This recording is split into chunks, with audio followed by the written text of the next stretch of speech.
Welcome back, Pipers. Hobbiton Piper Kevin here, coming to you from the Arkansas River Valley in America. And today we are going to review Drucquer Sons Loch Ness, a Scottish crumble plug. And I'm smoking today out of my Castello Old Antiquary G65, because when your stem looks like Nessie, then you probably ought to use it.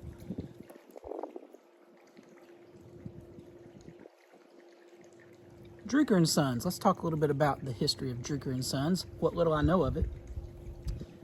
It's founded in 1841 in London by John Drucquer.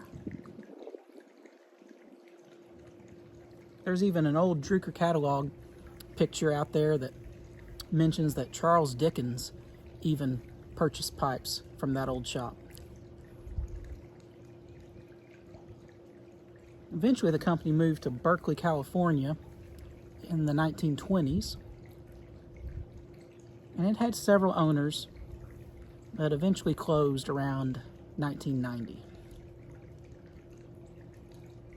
But that is where Greg Peace really first got his hands into learning about blending tobacco. And as you know, he's one of our most beloved blenders today,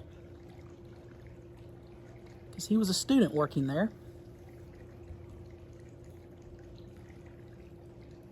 and Greg reconstructed many of the original blends by memory.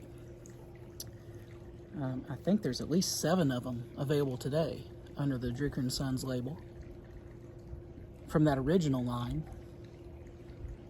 And then since then, there have been some recent additions. You may have heard of First Amendment, which was the first amendment to the Drucquer Sons catalog in like 40 years. So First Amendment is pretty new. A Casbah is very new. And Loch Ness, which came out in April of 2022.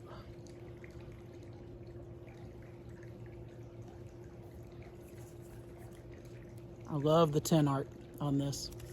Let's read what it says here. Gregory Peace says, I blended Loch Ness in the Scottish tradition with a wee twist.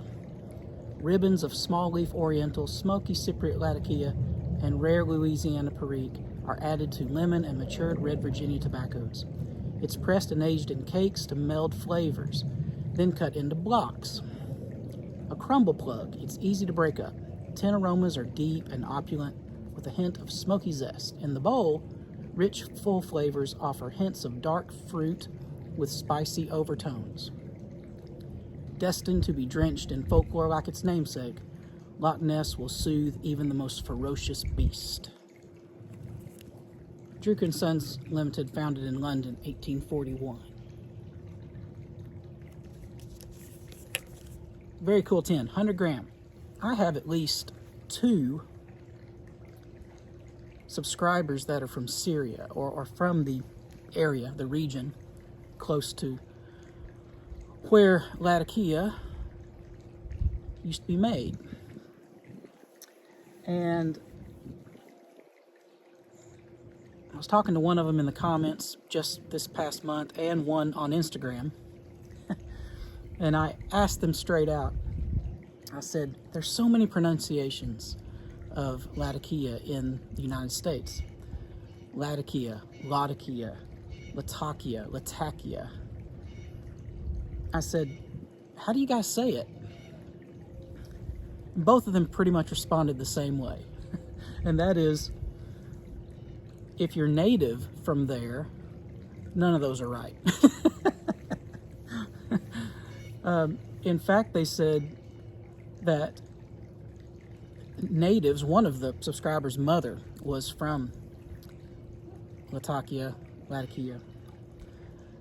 and said that she and the natives there, and again, I'm not from there, so I'm going to mess this up, but they pronounce it with a TH.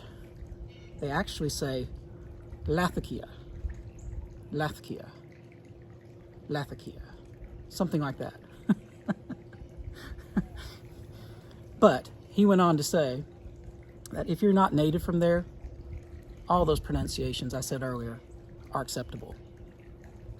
And certainly here in the States, by and large, people say Latakia. If you were to look at news articles, like news broadcasts, I guess, not articles, but news broadcasts from the area, like videos on YouTube from the area, they will almost all say Latakia. So there's no right or wrong answers. Everyone knows what you're talking about. I should probably honestly conform and say it the way my American comrades say it, because everyone here pretty much says Latakia, which is, if I was in a group and we were talking about that component, I would just say it the way the group's saying it. If they say Latakia, I'd say Latakia. If I'm talking to someone and they're saying Latakia, that's what I'd say. Anyway, I may just start saying Latakia, because that's how everyone pronounces it here.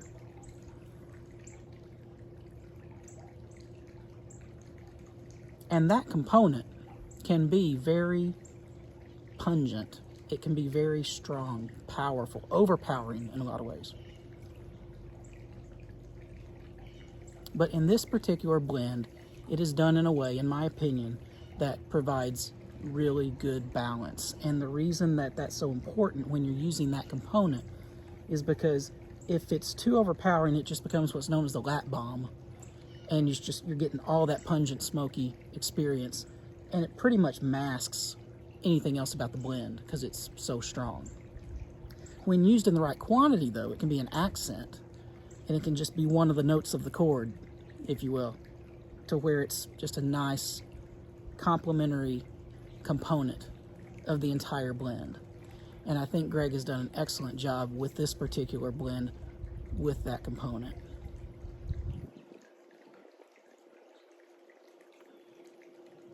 Let me show it to you. I've got it in this little jar, and you can see how to make these custom cellar labels in the how-to playlist. But let me pull out a little chunk of it here, and this is just a small chunk. It's a big plug.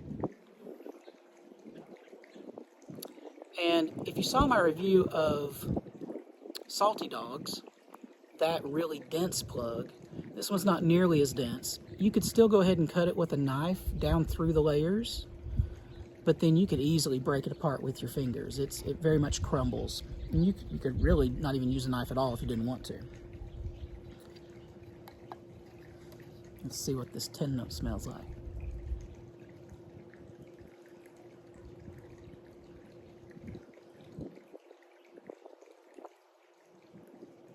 Definitely some fruit in this. It's almost like smoked dates. We've talked about dates before. It's a smoked dates quality here. Nice and smoky, but with a fruity character to it. Yeah, you're gonna like the 10 note. I've always been enamored, I guess you would say, with mythical creatures of myth and legend, like mermaids and like Bigfoot. Kind of like Fox Mulder in the X-Files back in the 90s. I want to believe. I want to.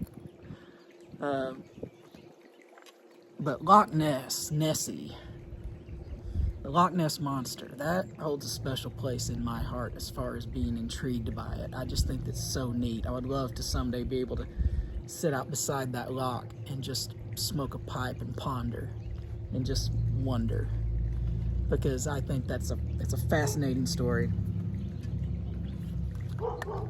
So when this came out, or when I knew it was about to come out, I was like, this is one just for marketing alone. I'm gonna have to have a 10 of that. See if it's any good.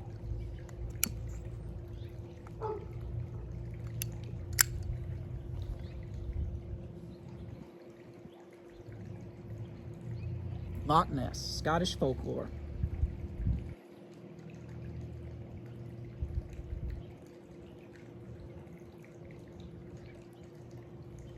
I'm talking about balance. It reminds me of that 1980s movie, The Karate Kid, one of my all-time favorites. And Mr. Miyagi, he takes him out on a boat, like a little fishing boat, for a lesson on balance, and he makes him stand on the bow and do some of his karate motions, keeping in balance. And as he's talking to him, he says, balance is key. Balance good.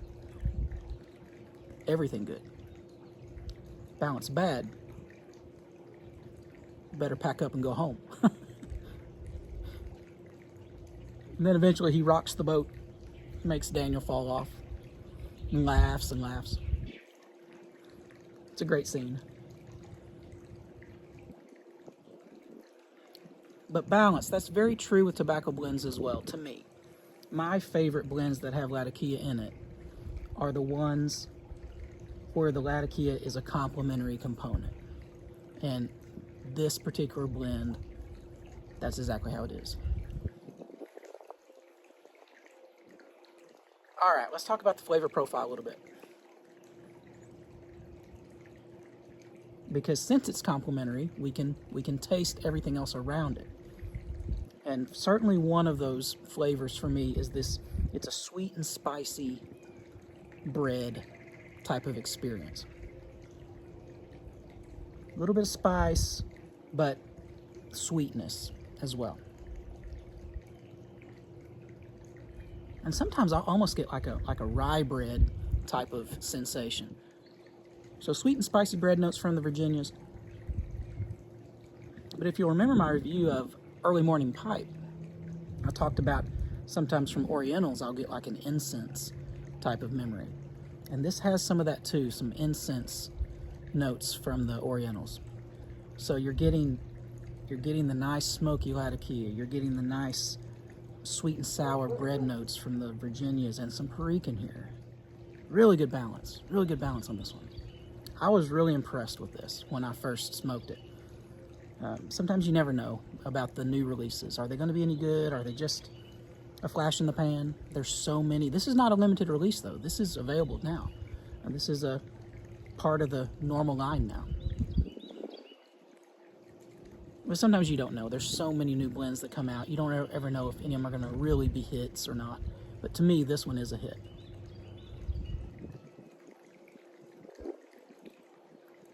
Let's do a retro hail and see if we get anything else.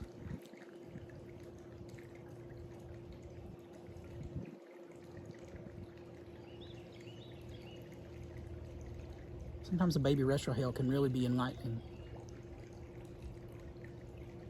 That's just where you take it and you don't inhale it, but you bring it out through the nose. And your nose is such a powerful part of your taste experience. You know how when you have a stuffy nose from a cold or something, you try to eat, you can't hardly taste the food? That's how powerful that sense of smell is to your taste. So when you can bring that smoke out through the nose on occasion, you can really pick out a lot of things sometimes.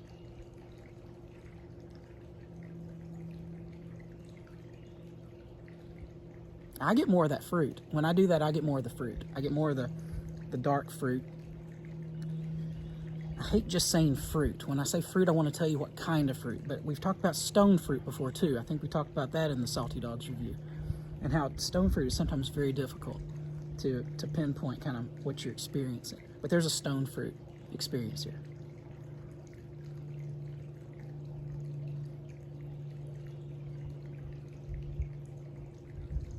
This is a really nice balance, what I would call English blend with Perique. So, if that's something that sounds interesting to you, I encourage you to give this one a try for sure.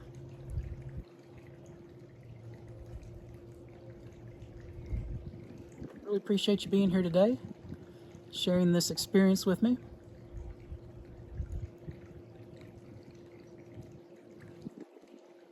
Always want to give out a special thanks to my Super Thanks supporters. Really appreciate that. You can read more about that in the description below. And until we talk again, hope you can go enjoy some good food, good drink, and a good pipe.